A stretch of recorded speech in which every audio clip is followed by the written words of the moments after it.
আসসালামু আলাইকুম সম্মানিত ভিউয়ার্স, কে কোথা থেকে দেখছেন, কি কেমন আছেন, সবাইকে জানাই স্বাগতম।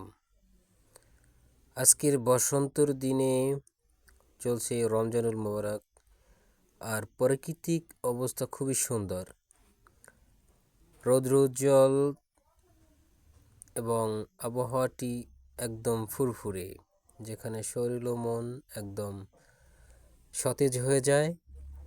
এছাড়াও বসন্তের দিনে যেমন গাছের পাতা ঝরে পড়ে যায়, ঠিক তেমনি রমজানুল মোবারকে আল্লাহ তাআলা আমাদের জিন্দেগির সকল পাপ ও গুনাহকে এভাবে সব ঝরে মুছে দিয়ে সুন্দর করে নতুন এক অধ্যায়ে জীবনকে ধাবিত করে দেন।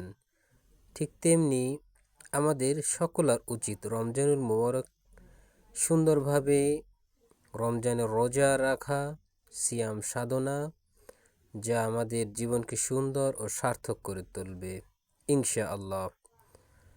তো তার জন্য আমাদের প্রাকৃতিক সৌন্দর্য উপভোগ করতে হবে, পাশাপাশি তার শুকরিয়া আদায় করতে হবে।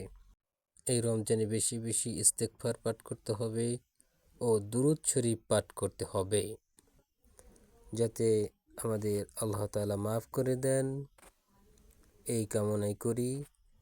তো পরবর্তী ভিডিওতে আপনাদের সাথে নতুন করে নতুন কিছু বলা হবে ইনশাআল্লাহ। ততক্ষণ পর্যন্ত আসসালামু আলাইকুম।